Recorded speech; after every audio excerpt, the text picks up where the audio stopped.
Hi friends, మనం breeding వాడే పుంజులని 2 రోజులకోసారి ఇలా నీళ్ళలో వేసుకోవాలి. ఈత కొట్టించాలి. ఈత కొట్టించే ముందు దాన్ని ఇలా పట్టుకోవాలి ఎదురుగా. దాన్ని అక్కడ మకం చేసి ఎక్కితే అక్కడ ఎగిరిపోతుంది. ఇలా ఎగ్గాలి. ఇలా ఎగ్గితేనే మనకు పుంజు ఎలా కొడుతుందో రెక్కలు చూడండి. ఫస్ట్ సారి వేసినప్పుడు ఇలాగే ఉంటుంది. రెండోసారి అట్లా వేసినప్పుడు మామూలుగా మళ్ళీ మొదటి స్థితికి వస్తుంది, మామూలు అయిపోతుంది. ఫస్ట్ ఎక్కినప్పుడు భయంతో ఉంటుంది, అది భయపడుతుంది కదా అని మనం వేయకున్నట్లుంటే ఇంకా అలాగే ఉంటాయి. తీసుకొని మళ్ళీ వేసుకోవచ్చు, ఏం పర్లేదు. మన చేతికి అయితే ఒక తాడు కట్టుకోవాలి. తాడు కట్టుకొని దాని కాలుకో తాడు కట్టి మనం బావిలోకి దిగకున్నట్లు నీట్గా కడుక్కోవాలి. మనం బకెట్లో అది ఏ టబ్బులో వేసి కడిగితే నీట్గా మటుకు నానదు, మొత్తం నానదు, సగం సగం కడిగినట్టు ఉంటుంది. మా ఊడు ఈ వీడియో తీయడానికి రాక సగం సగం తీస్తాడుగా. ఇలా పట్టుకోవాలి. ఇలా పట్టుకొని ఇలా వేయాలి. ఇలా ఇలా వేస్తేనే అది చూసారా, ఇలా కొట్టించాలి. ఈత ఇలా కొట్టిస్తేనే పుంజు దమ్ముకు అనేది పందెంలో కానీ ఏదానికైనా కానీ దమ్ముకు తొందర రాదు, అలాగే ఉంటుంది. దమ్ముకు రాదు, బలంగా తయారవుతాయి. 2 రోజులకోసారి స్నానం చేయించాలి, ఇట్లా ఈత కొట్టించాలి. తర్వాత దానికి ముడ్డి దగ్గర కానీ ముడ్డి తిమ్మిర్లు అయ్యే అవకాశాలు ఎక్కువ ఉంటాయి. ఎందుకంటే మనం బ్రీడింగ్ వాడేటప్పుడు దానికి ముడ్డి తిమ్మిర్లు అనేటివి అవుతాయి. దానికి ఇంకా ఈత కొట్టి కొట్టి దమ్ముకొచ్చిందంటే ఇలా లాక్కొని కాసేపు మళ్ళీ పెట్టి ఒక నిమిషం వరకు కూర్చోబెట్టి మళ్ళీ వేయాలి. అలా కూర్చోబెట్టుకొని చూసారా, మొత్తం నాంతది. ఇలా అయితే దమ్ముకు వచ్చింది. దానికి బాగా దమ్ముకు వచ్చినప్పుడు ఇలా దమ్ముకు వచ్చిన కోడికి జుట్టు పైన ఉన్న పిడుదులు కానీ ఏదైనా పోయిందలాగా ఉంటే అన్నీ క్లీన్ చేసుకోవాలి. నీట్గా క్లీన్ చేసి నీట్గా పెట్టుకోవాలి పుంజుని. అలాగైతే బ్రీడింగ్ మంచిగా ఉంటుంది, ఎలాంటి రోగాలు రావు. ఇలా నేను చేస్తున్నట్టుగా క్లీన్గా కొప్పులలో ఏమన్నా క్లీన్గా గీకేసుకోవాలి. దీనికైతే చిన్న చిన్న పిడుదులు ఉన్నాయి. పిడుదులు ఎందుకు వస్తాయంటే మనం ఈ మధ్య బ్రీడింగ్కి యూజ్ చేయట్లేదు, ఒకటే దగ్గర వేసి పెడుతున్నాం కాబట్టి చిన్న చిన్న పిడుదులు పడతాయి. ఇలా ముడ్డి దగ్గర నీట్గా కడుక్కోవాలి, ముడ్డి తిమ్మర్లు అవుతాయి లేకుంటే.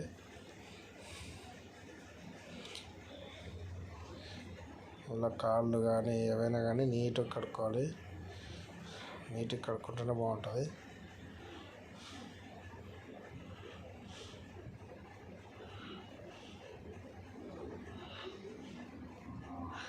నీట్గా కడుక్కున్న తర్వాత మళ్ళీ ఒకసారి నీళ్ళు వేసుకొని బయట పెట్టేసుకుంటే అయిపోతుంది. ఇంకా ఎప్పుడే కానీ 2 రోజులకోసారి కడుక్కుంటేనే బాగుంటుంది. కాకపోతే నాకు టైం ఉండదు, నేను మేస్త్రి పనికి వెళ్తా కాబట్టి ఇంకా ఎప్పుడో నేను ఖాళీగా ఉన్నప్పుడల్లా ఇలాగే చేస్తాను. నేను ఇలా ఎగ్గాలి.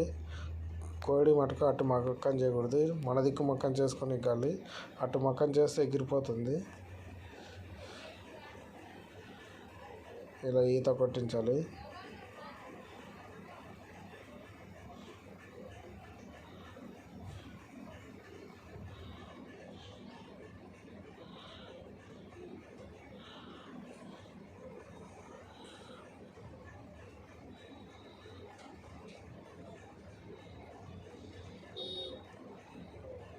చూడండి, దానికి దమ్ముకు చాలా నచ్చింది.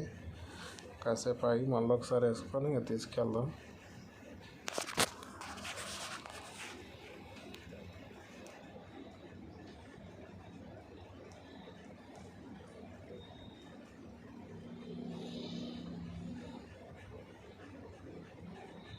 దమ్ముకు వచ్చినప్పుడు దాన్ని ఒక్కొక్క వేస్తే మునిగిపోతూ ఉంటుంది.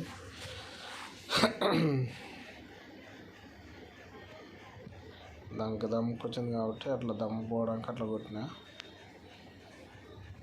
ఇలా వేస్తే నీళ్ళలో బాగా నానుతుంది.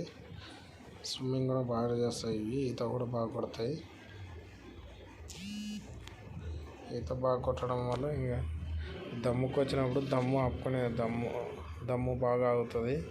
ఏదైనా పనికి తొలకపోయినప్పుడు కానీ, లేకుంటే ఏదైనా వేరే కోడి వచ్చి కలవన్నప్పుడు కానీ మనం ఉంటాం, ఒక రోజు లేకుంటాం కదా బ్రీడింగ్ వదిలినప్పుడు. ఏదైనా వచ్చి కలవన్నప్పుడు కూడా ఎక్కువసేపు పోరాడగలుగుతాయి. ఇది ఒక్కసారి వేసుకొని అది తీసుకెళ్తే అయిపోతుంది. ఇలా వేయాలి ఎదురు. చూడండి అది ఎలా కొడుతుంది ఈత. అలా కొట్టించాలి. ఎక్కువ నీళ్ళు ఉంటేనే మంచిగా ఈత కొట్టించగలుగుతాం. తక్కువ నీళ్ళు అసలు కొట్టించలేము.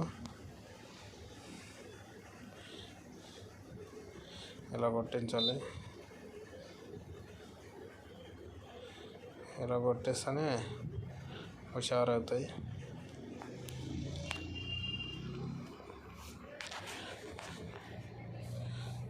ఇలా కొట్టాలి ఈత. నా ఎక్కువ శాతం కొట్టిస్తా కాబట్టి ఇలా ఈత కొడతాయి. నేను మామూలుగా ఇలాంటి వీడియోలు ఎక్కువ పెట్టాను కాబట్టి ఇంకా మనకు తెలియదు.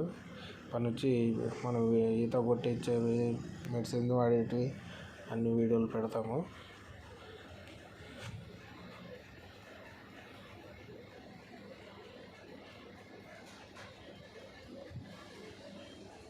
ఆ కొడుకు సరిగ్గా వీడియో తీయడానికి రాదు.